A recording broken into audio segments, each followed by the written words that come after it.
Chapter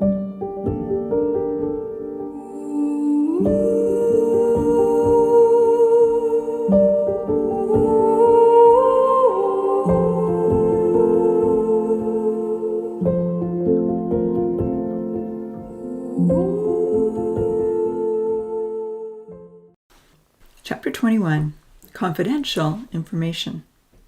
As the sun slid from view and darkness settled in across paradise, the rainbow light stopped dancing on the crisis room walls. Amy showered and joined Kenzie to administer the last daily dose of medicine. Zahir was anxious about his eye as the dark spot was growing. The nurses could see it was noticeably cloudier. Uncle Louis quietly indicated to Amy that she should tell the professor. After everyone had been given their medications, Uncle Louis started to read Matthew chapter 1. In the softly lit room, his voice was quietly reassuring. One by one, he went through a long list of fathers and children. Looking at several penciled-in references, he shared with them that Jesus was a son who had been promised to both Abraham and David. On his mother's side, he was a direct descendant of the forefathers, and God, through his Holy Spirit power, had miraculously caused an egg in Mary's womb to develop into a son without any human father. Not having ever seen animals give birth, or humans for that matter, Uncle Louis had to explain the process that occurred in the big world, which then became a lengthy discussion. Once they were back on topic, Uncle Louis shared the notes Seth had written in the margin. Jesus was not the only miraculous birth in the Bible, he read. Adam was formed from the dust without any human parents. Eve was formed from his rib. Sarah and Elizabeth had children long after it was possible for them to conceive. God's incredible power to create a human being isn't confined to normal human reproduction. They had barely started into the account of the wise men coming to seek the newborn baby when Zahir and Ponzi drifted off to sleep. As much as Zahir wanted to listen to the story of Jesus, the burn victims were still in the recovery stages and sleep was essential. When he saw the two young men had drifted off, Uncle Louis stopped reading. "I guess that's it for tonight," he said with a chuckle. Kenzie wanted to have a closer look at the new gemstone in the moonlight, so he ran outside to check it out. Seeing that the other two patients were sound asleep, Uncle Louis motioned for Amy to come over. He was counting his days carefully, not knowing how many he had left. There were a few things he wanted to make sure the next leader of Paradise understood. He hoped they would get a chance to visit the cave together, but it was still a big undertaking for him to walk 5 minutes on a flat surface. The cave was so far away. Eagerly, Amy came over and knelt beside his bed. "Are you feeling okay?" she asked with a loving smile. "I've been waiting for a good time to talk to you alone," he whispered, his white hair glowing in the soft light beside his bed. "Oh?" the young nurse said, a little surprised. "Amy," he said in a serious tone, keeping his voice low, "you know I only have a little longer with you all." "Uncle Louis, I don't want to talk about this," she said sadly, reaching for his wizened hand. "Neither do I," he replied, clasping his hand firmly around hers. "But there are things you need to know. When I'm gone, you need to carry on educating everyone in Paradise the best way that you can. You see, Amy, we live in a tiny dome. The phone is a source of information that extends far beyond us and will help you discover many things. Outside of Paradise, where the professor and Evan live, is a vast world of human beings, all big like they are. Their world, the Earth, is full of beauty, with enormous mountains that are much, much grander than anything we have here. They have massive lakes and oceans, and thousands more varieties of plants and animals than we enjoy." Amy's eyes were big and round as she tried to absorb all this astonishing information. "You'll see it on the phone," he told her. "It looks enticing. You'll wish you could visit their big world in person. You'll start feeling that Paradise is very tiny and confined. But," he warned earnestly, "we can't survive in their world. Paradise is perfect for tinies, but if we were to try and leave Paradise, we would die in less than an hour." "But you were gone for a day and a night," Amy pondered. Uncle Louis pointed to the oxygen tanks that still lay near his bed. I had a special mask to wear so that I'd get enough oxygen, he told her. Without that on constantly, I would have died. But then, how do they live in it? Amy begged. Their world was made for them, and our world was made for us, Uncle Louis told her. Enjoy what you can learn about the big world, but don't become obsessed with getting there. I won't, Amy promised sincerely. I love paradise. I don't want to leave it. He squeezed her hand. I'm sure you will use the phone very wisely. Learn from it. You can discover anything you want to know, but just remember that not everything is true or good. Really? Amy looked up with surprise. How will I know what is true and what isn't? Compare various answers. Don't believe everything you see or read. Look for real evidence and choose what can be proven, he told her. With a pause, he added, Sometimes I've been fooled, so I try to always keep my mind open to the possibility that I could be wrong. In the soft, radiant lighting, Amy looked at him with anxious concern. If Uncle Louis wasn't always right, she was certain that she would mess up often. But Amy, there's something else I need to tell you, he continued. What's that? In the professor's world, there are people who enjoy unhealthy and destructive behaviors. Amy looked at him with bewilderment. Uncle Louis nodded gravely. The professor has a blocker on the phone in Paradise, he explained. If you see a dark screen that says website blocked, you will know that you have stumbled onto something promoting unhealthy and inappropriate behavior. However, not everything can be blocked. If you see things that make you feel uneasy, or you know that you wouldn't look at them if anyone else was around, then make yourself turn away. Shut them down. A part of you may want to search for more, but trust me, sometimes curiosity can destroy your happiness.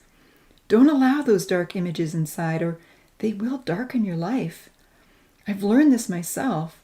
There are things I've read and watched that I regret with all my heart. Good things are easily forgotten, but bad images and information are much harder, maybe even impossible to block from your mind once you've let them in. Use the phone as a helpful tool, but don't ever let it have power over you. Live your life in the real life around you. Stay active, keep busy, get outside. Enjoy your friendships here in Paradise. These are the things that will keep you happy. Alarm was filling Amy's eyes. I'm not sure I understand, she said wearily. Don't worry, he assured her, squeezing her hand lightly. You have a good sense for what is healthy and what isn't. Hold on to what you know. Uncle Louis, Amy said anxiously, what will I do when I don't have you to talk to? I don't know if I can handle all this responsibility on my own. He nodded. You will be able to talk to the Professor and Evan. She sighed. But they aren't here with me in Paradise, she lamented. Uncle Louis, you must hang on. I need you. I am trying my best, he said with a smile. Then turning serious, he knew it was time to talk about her future. It will be helpful to have a good friend, he told her. At some point, Amy, you might decide you want to marry. And if you make that decision, choose a tiny who is honest, loving, and kind. You will need someone to help you sort through the truth and lies, right and wrong. There is so much to sort through, and it's always better to make these decisions with a trusted friend. 2 are better than 1, he quoted in a paraphrased fashion. If the one falls, the other can lift him up. Amy nodded sadly. She was quite sure she wanted to choose the one who had lifted her up at the darkest moment. But that someone loved someone else. Uncle Louis squeezed her hand comfortingly. Just then, Kenzie came running up the stairs. He didn't know he was interrupting a private conversation, and he was anxious to share what he had seen. Barely keeping his voice to a whisper, he told them about the dew-shaped gem and how it was still glittering in the moonlight. It's such a beautiful treasure, he exclaimed quietly, glancing over at the sleeping patients. I'm so glad they hung it close by. Now we can all enjoy it. Excited to see for herself, Amy rose to her feet. I'm going to look too, she said, and then I need to talk to the professor.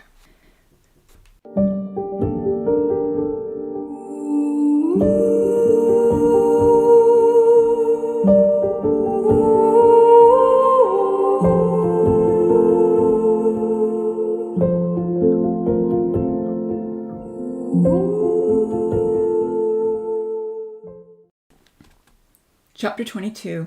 Marriage.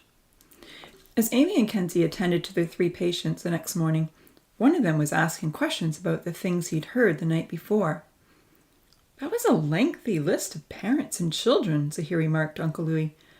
"How long has the big world been around?"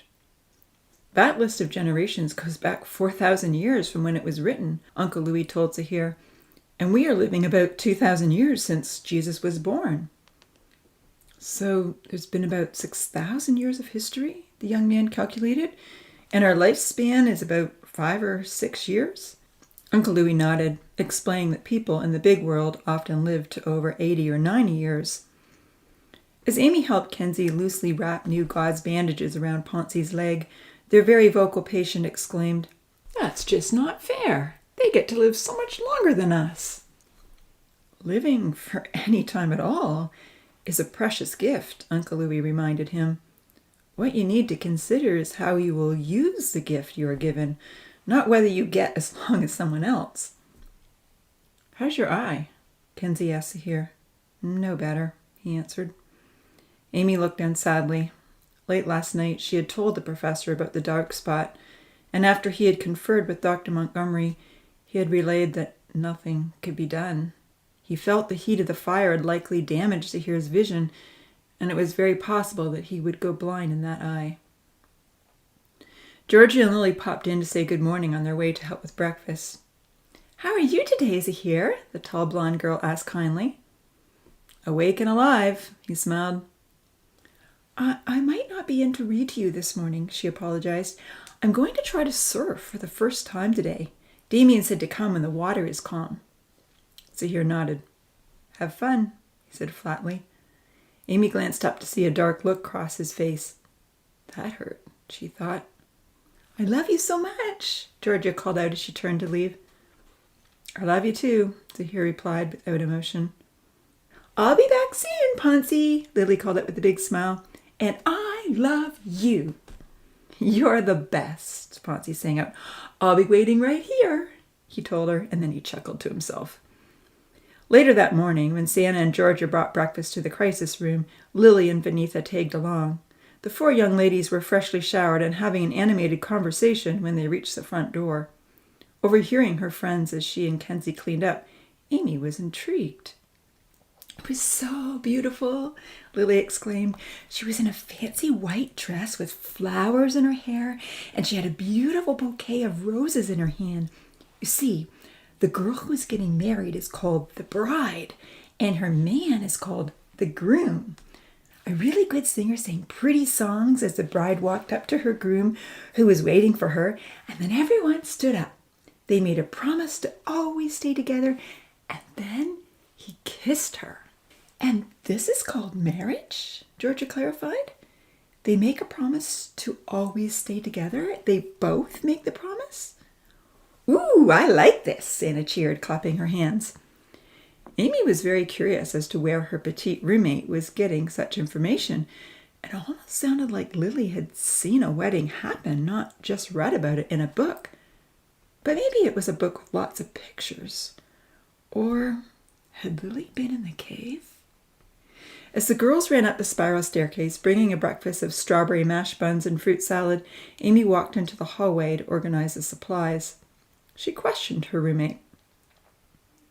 "I heard you talking about marriage, Lily. Where are you getting these ideas from?" For a moment, the petite girl went very white. She nearly dropped the bowls of fruit salad that she was carrying. Then she recovered herself. "Oh, it's just a book that I've been reading." "A book about marriage?" Kenzie asked as he came out the door to get another bottle of antibiotics. "Yes," Lily replied. "This is what people do when they really love someone. They promise to always stay together, and they have a celebration. Some people even have a big cake." Vanitha's dark eyes were dreamy. "Oh, I would love to do that," she sighed. With uncharacteristic sharpness, Kenzie replied, "Then don't get talked into anything less." "What do you mean?" she asked. "Choose someone who believes in promises," he told her bluntly, "just like you do." Picking up the antibiotics, he walked quickly back to the patients. Having overheard their conversation, Amy looked up at Vanitha with empathy. She saw the sadness in her eyes. They both knew Damien did not like rules or promises. Georgia took the buns to the patients. Lily had more to share. "And they give each other rings to remember the promise," she added, "and everyone comes to watch their wedding. Their best friends put on special dresses and stand beside them holding flowers." Santa danced around the hallway singing, "A promise, a promise, I love it, I love it. I'm going to do it." "If you make someone a promise, you can't change your mind," Lily reminded her. "Oh, I won't change my mind," Santa laughed. "Lima is mine forever." She took the fruit salad from Lily. "It does sound beautiful," Beneatha reflected, still holding her bowls.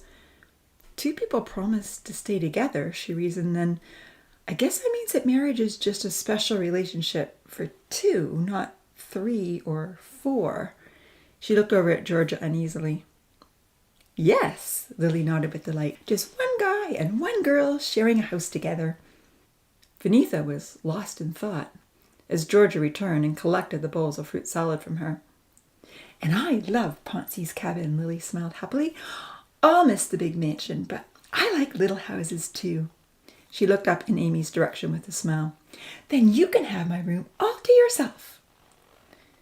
The new ideas were swirling around in Amy's head. Marriage? Making a promise and not changing your mind? Leaving the girls? Sharing a house with a guy? This all sounded far more serious and life-changing than Santa's rule had ever been. "I'd like to see this book," she said curiously, looking over at Lily. "Can you please show it to me?" "Oh, I'll see if I can find it," Lily frowned. To herself, Amy thought, maybe I'll Google marriage. As the other girls ran off outside, Amy walked into the crisis room carrying the protein formula and balanced salts. Poncy and Zahir were looking at each other with the same sort of curious surprise that Amy felt. Uncle Louis was smiling, but Kenzie was not. "What was that all about?" Zahir queried with a chuckle. "Are the girls making new rules again?" "This one may be a good idea," Uncle Louis laughed. "Making a promise to stay faithfully committed to the person you choose to love protects both partners from a lot of hurt and pain. At least with marriage, this is a rule understood and agreed to by both the guy and the girl. And if it's a public promise, then everyone else knows about it too, which is also very important." "But if you're promising to be with someone for the rest of your life," Amy reflected anxiously, "then you want to be very sure you're making your promise to the right one." "Well, of course," Poncy laughed. "I know Lily is the one for me." Amy was not listening. "What if," she continued wide-eyed, "the one that you love marries someone else and you can never get them back?" Kenzie looked over quizzically. "Yeah," Poncy agreed, "that would be sad. If you make a promise, it can't be broken, right? Promises can't be broken?" Kenzie shrugged, responding to the previous question. "You can always try for second best, I guess," he said in a matter-of-fact tone. "I would hate to be someone's second best," Zahir murmured. Uncle Louis rolled over and chuckled. "Second best is better than no best at all. In a committed, caring relationship, second best may eventually become the best." Suddenly, Amy noticed that Zahir was trying to wipe away tears. Kenzie ran over to hand him a cloth. "What is wrong with me?" Zahir questioned, forcing a laugh. "I have no idea why this keeps on happening. It's so embarrassing." Seeing that Kenzie was looking after Zahir, Amy excused herself and ran outside. Her patients were clean, well bandaged, and all the medication had been given out. She needed time to think through this new concept and do a little research on her own.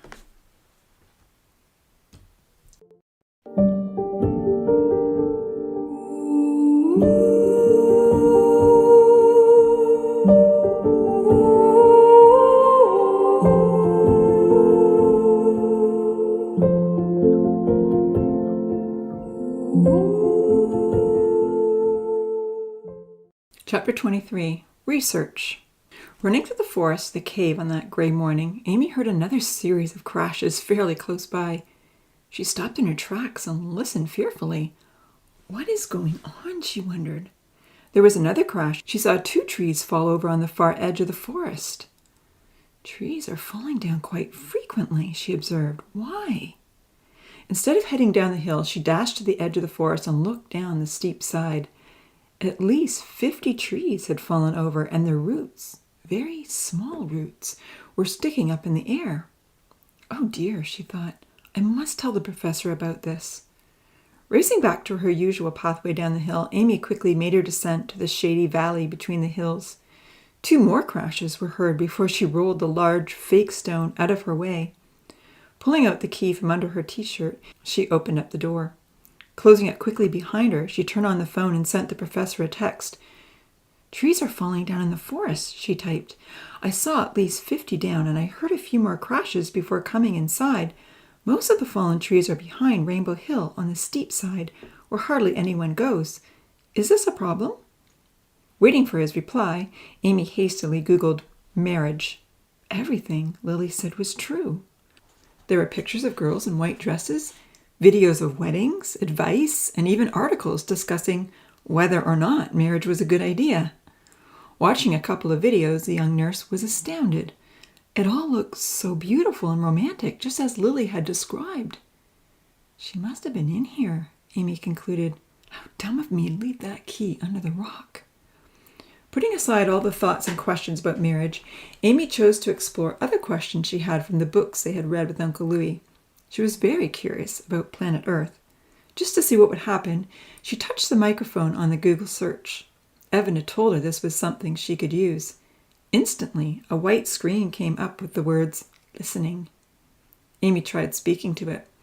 What does planet Earth look like? Dark space images came up instantly, with a glowing blue and green sphere, looking like a precious gem in the vast darkness. To her amazement, an unfamiliar voice spoke to her, saying that Earth was the only planet known to harbor life. 70% of Earth's surface was water, a fundamental element for the existence of life. She could see from the rotating sphere that this proportion was true. It's so beautiful, Amy exclaimed. Is this the world the professor lives in? And the Earth just hangs in the air, she considered. How is that possible? How does the water stay on it? Some of the water is completely upside down. With delight, Amy's spoken questions led her to find out that the sun is constantly pulling the Earth toward itself, but the Earth is moving sideways so fast that it circles the sun and doesn't fall into the burning star. When she asked why water stayed on the round Earth, some of the answers were very complicated. The word gravity kept coming up, but the concepts were difficult for her to understand. I can't make anything just hang in the air like that, she thought, astounded. This God must have power and intelligence beyond anything we've ever seen. How could this planet, this universe, just happen accidentally? As she continued her investigation, she discovered pictures of the moon, the seas, the multitude of life in the ocean, the mountains, the rivers. She was breathless, astounded, and fascinated. It was just as Uncle Louis had told her. It looked very enticing. Suddenly, paradise seemed rather tiny and confined. A reply came in from the professor. No, trees falling down is not normal. I am aware of the problem, but I'm not sure what is going on. I'll do some more research. Please warn everyone not to walk around on that side of the hill for now. If a tree fell on someone, it could hurt them quite badly. I will warn everyone, Amy replied. Another message came through from the professor. Amy, how are things going today? Are your patients doing better? Are their temperatures normal? How are they feeling about their injuries? Is Uncle Louis any stronger? Has he said anything about his heart? Is he staying in bed? Are you coping okay with your new job? I'm sorry for so many questions. All of you are on my mind most of the day. With a smile, Amy answered all his questions with fairly positive replies. She liked the little smiley face and the blue heart that the professor had added to his message.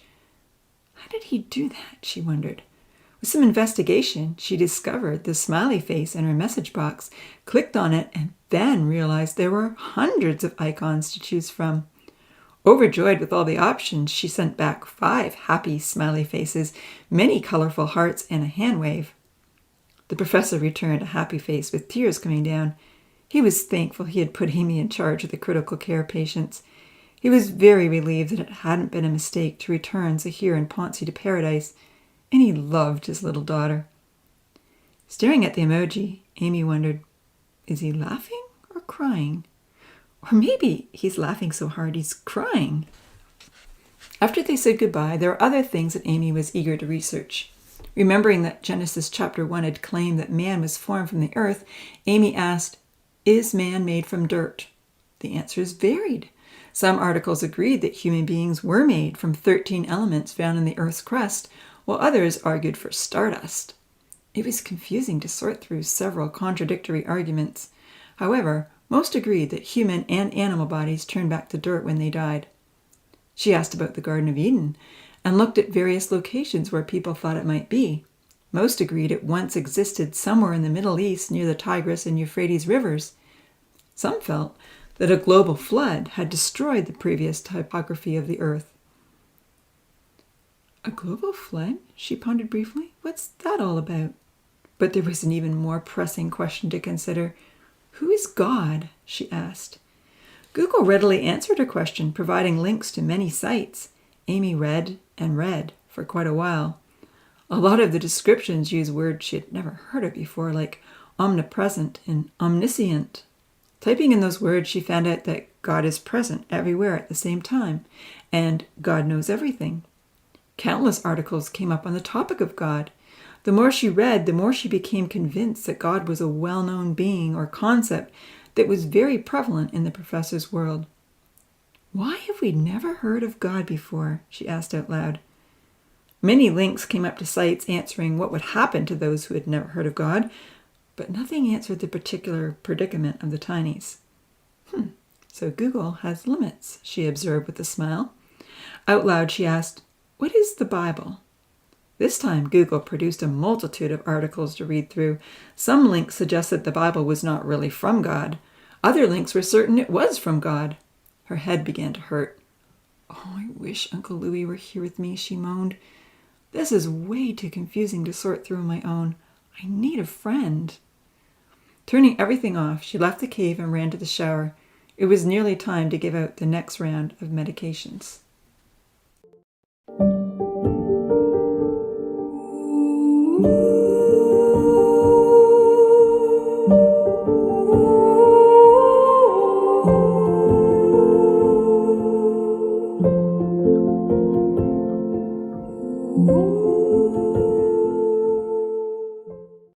Chapter 24. Criteria. Evan dropped by to ask the professor a question in the Greenville University. Having heard that Jax had appointments in the science lab with 2 students who had failed the final exam, he walked down the hall expecting the interviews to be over. However, the professor was still conferring with one last student who was loudly arguing his case. It had been a difficult exam and marks were low across the class.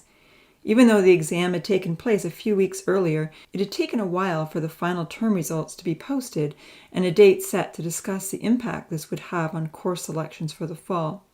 Needless to say, the current crisis in Paradise had left the professor a little behind in his teaching responsibilities.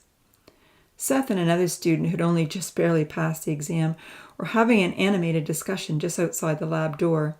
Evan heard words like Jews, God said, and various other religious terms. He's at it again, he marveled. Seth is certainly not afraid to share his beliefs. How did you do on the course? Evan asked awkwardly as he drew near. Rolling his eyes, Seth shook his head dismally. He relayed that even after some last-minute tutoring, he had failed the professor's exam and consequently the course by only a few marks. Oh, I'm sorry, Evan apologized. You spent too much time tutoring me last semester. Seth shook his head. No way. That was great. I just needed to study more. The other student was still pondering the conversation he had been having with Seth. There's no way that anti-Semitism is on the rise, he scoffed. If anything, minority groups are better protected than anyone else in our world. There were 3 articles about it yesterday, Seth told him. The Jews are always complaining about every little thing that happens to them, the other student argued. They are no more persecuted than any other race. They are God's chosen people, Seth shrugged, which brings great privilege and heavy responsibility. And because God has singled them out, many people are jealous. This hatred is going to build up until all nations come against Jerusalem. The second interview terminated, and the belligerent student walked out of the room, mumbling under his breath, "Good thing your teaching career is over." Having overheard Seth's debate, the professor looked towards the door. He prodded, "God's chosen people? That's just one more reason to think twice about having faith in such a being. I don't like or trust a God who plays favorites." Seth looked over in surprise. "What do you mean?" he asked. "Well, what kind of God singles out one race of people above the others? How unfair is that?" "Do you really want to know, sir?" Seth inquired with a genuine tone to his voice. The professor was curious to hear Seth's answer, yet he maintained his tough stance. "All I know," he stated firmly, leaning against the doorframe, "is that a being who shows such favoritism based on race is not someone that I would choose to worship." For a moment, Seth hesitated. The other student said a polite goodbye and headed toward the main doors. Evan raised his eyebrows in response to the professor's challenging remark.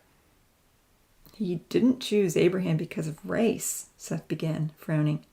"He chose him because he was one of the rare individuals who believed God and trusted him. God was able to work with a man like that and develop a family who would choose to walk with him. He wasn't looking for a pure bloodline. God wanted to develop a family who would share his values and promises with the rest of the world. Throughout biblical history, many Gentiles who believed in God joined themselves to the Jewish people and became included in their lineage."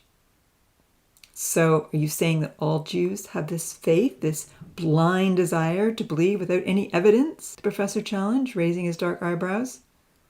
Clarifying one word, Seth said, "Faith is persuasion based on evidence, solid evidence. That's the biblical definition in Hebrews 11. If I read your translation of it? No, if you look up in Strong's Concordance for the meaning of the word faith." The professor shook his head with amusement. Undaunted, Seth answered his previous question.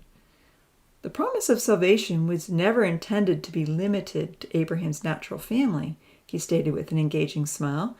"Right back in Genesis, God said that all nations would be blessed through Abraham and his seed. Anyone who chooses to have the same faith in God as Abraham did and to believe in the Messiah, the most important descendant of Abraham, can be included in God's family. Anyone who believes can become a spiritual Jew, an inheritor of the promises. Read Galatians 3 or Romans 11, the young man encouraged. "Then what makes the Jews God's chosen people?" Professor Lemans argued, as he absent-mindedly scrolled through a lengthy list of messages on his phone. "If anyone can become a Jew, then why specifically favor the race?" Meeting Evan's curious gaze, Seth took a moment to reply. "Okay, it's like this," he said. "There are two separate things here. One is that the offer of salvation, forgiveness, and eternal life is open to anyone from any nation who chooses to have faith in God and believe in the Messiah.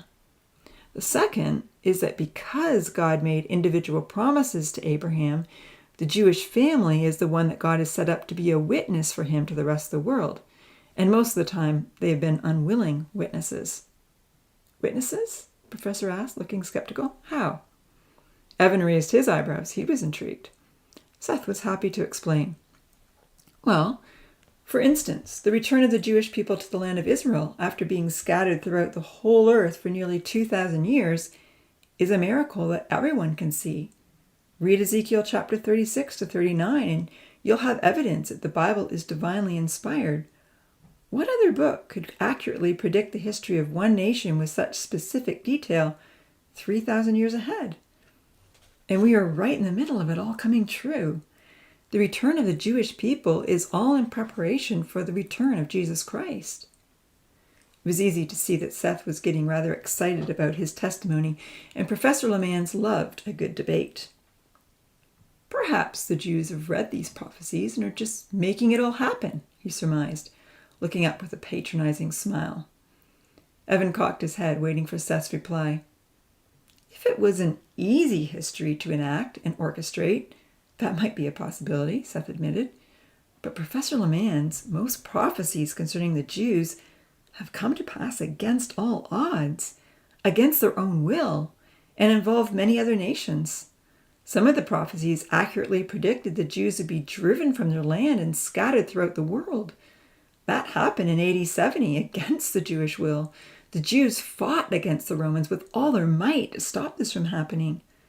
Other prophecies predicted terrible treatment from other nations, horrible suffering, mockery, hatred, and fear. Who would want to bring about a fulfillment of those prophecies?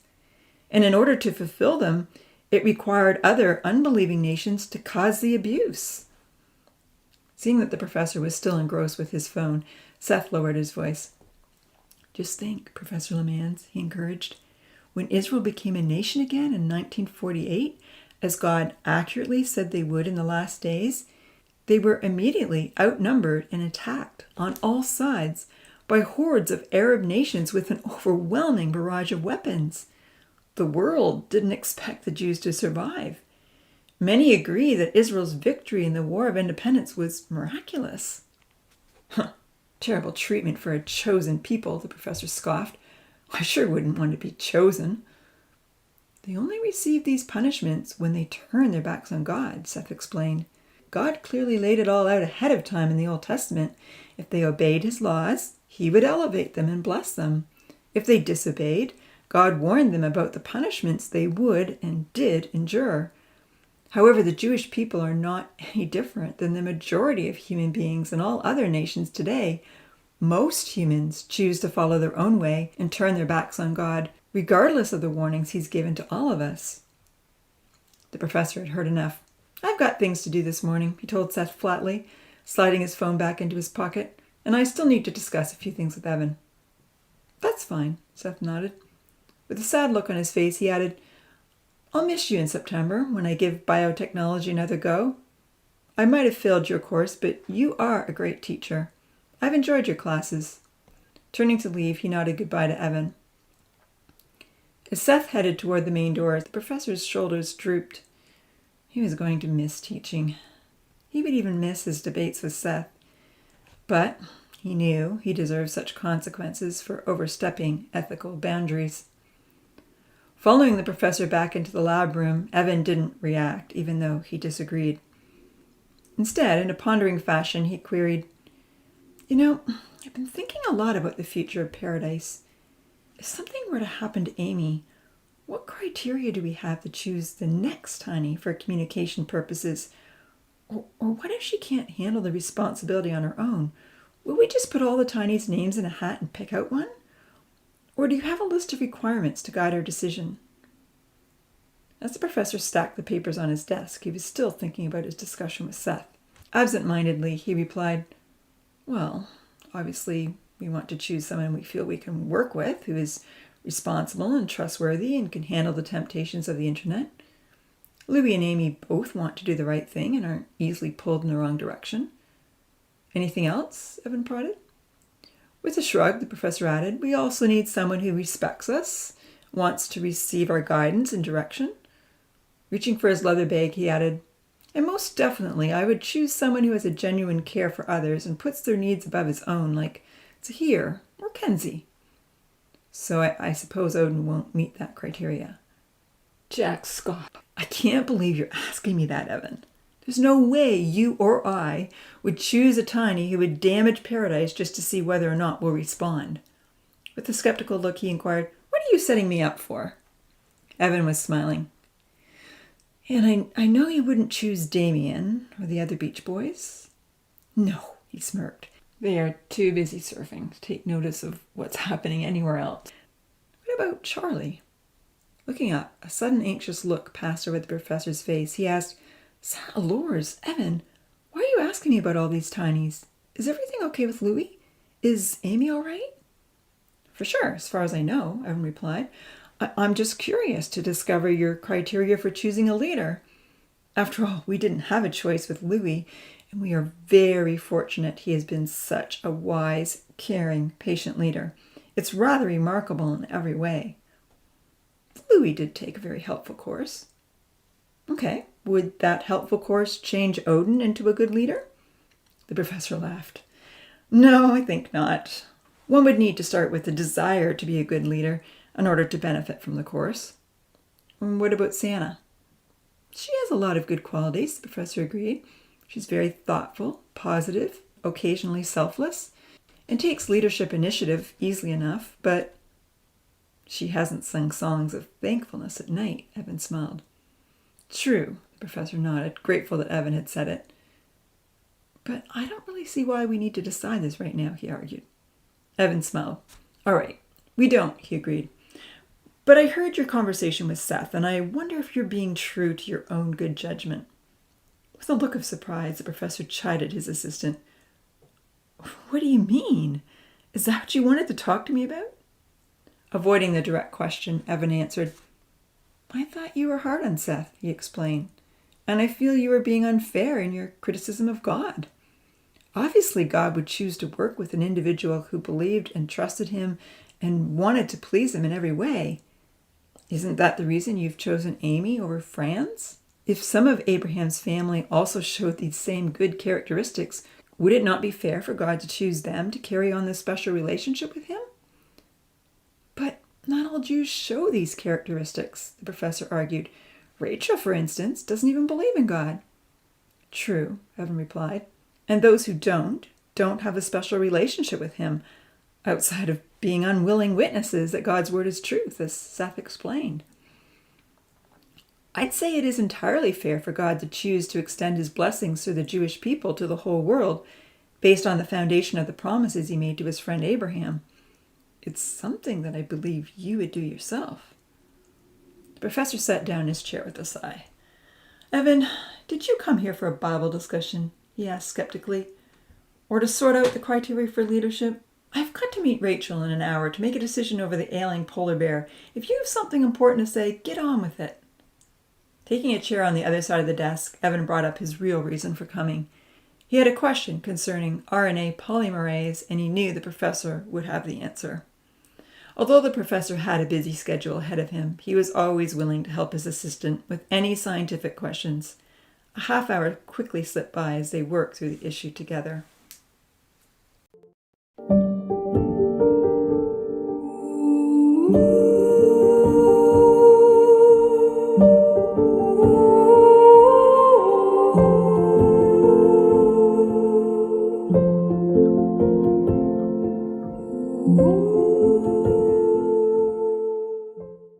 Chapter 25. Rachel's Text. Lying in bed that night, the professor scrolled through his messages. So many had been coming in that he and Evan had set up a weekly blog to give all the facts. Everyone wanted to know how Zahir and Louis were doing. Many asked about Ponzi. Some pleaded for pictures and sent donations, while others wanted to know when he would do another interview. The latest video he had posted of the tinies hanging the rainbow suncatcher was going viral. Paradise has attained worldwide status based on suffering, he murmured to himself. How can this be? I thought happiness would be the selling feature, but instead it was Zahir's compassionate rescue and the terrible injuries he incurred.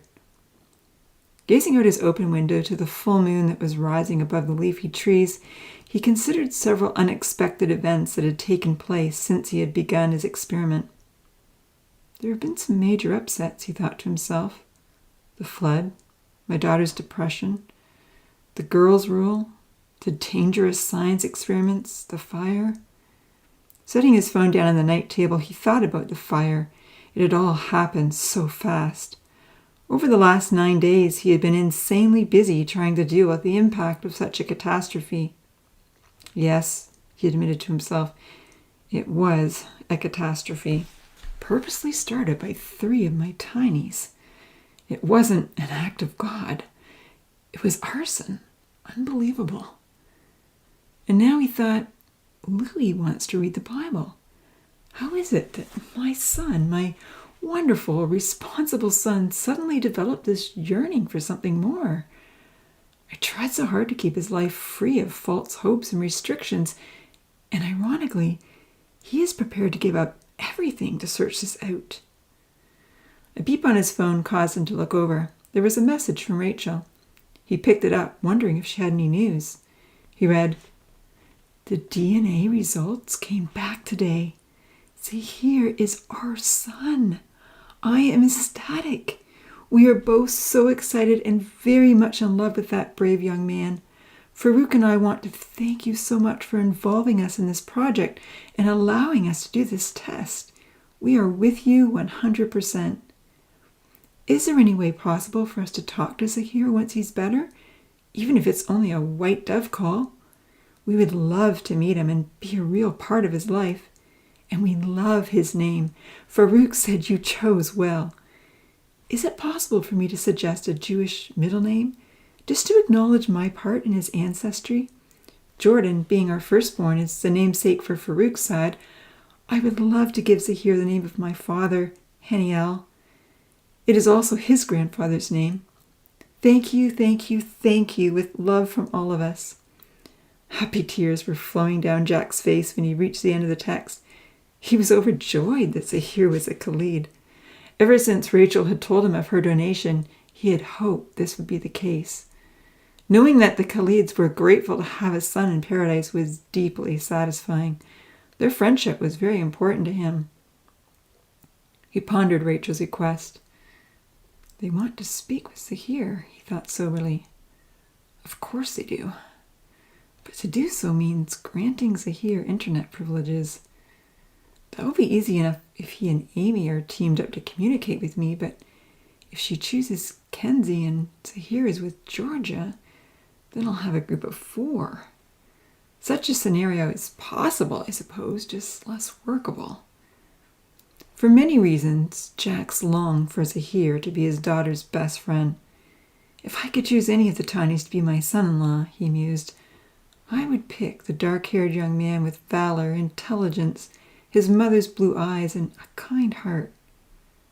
Reading the message one more time, the professor curiously Googled the new name addition, Haniel. To his shock and deep consternation, the majority of baby name sites gave the meaning as God is gracious. All the Tinies' names had been carefully chosen by the professor 18 months ago to represent their cultural heritage. He had tried his hardest to avoid any association with the God of the Bible. Oh, what do I do? He asked himself as sweat broke out on his forehead. Rachel is begging for a small input into Zahir's life as any mother would want, but Zahir has become the Tiny that has attracted the attention of the media more than any of the others. This new name opposes everything that I've said in the past. He pondered the dilemma anxiously. I'm sure that Rachel would love for his middle name to be acknowledged, but if someone discovers the meaning, the press will have a field day. Shuddering, he rubbed his face in his hands. Then, with sudden curiosity, he sat up in bed and reached for his phone. Zahir Haniel Khalid, he thought, saying it out in full to himself. I wonder what his last name means. Looking it up, he had his answer in a few seconds. Khalid meant eternal, immortal, to last forever.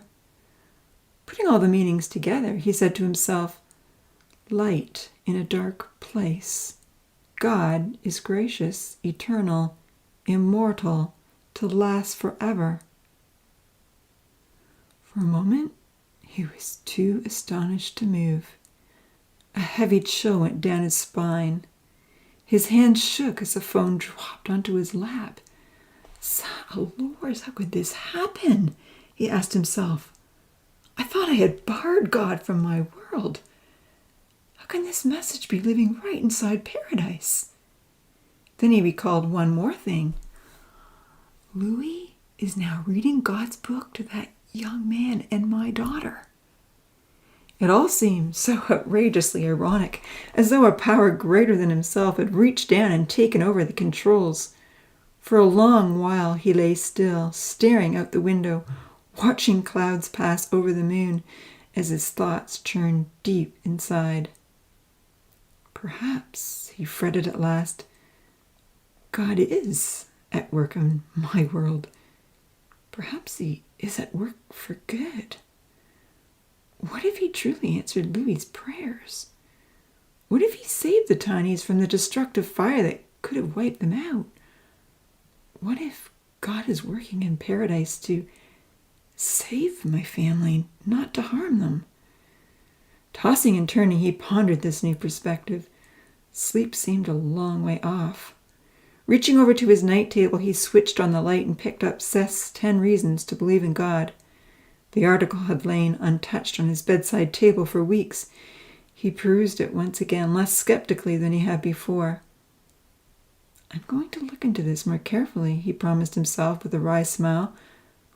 I will do a full investigation as any good scientist should. I will research the other side.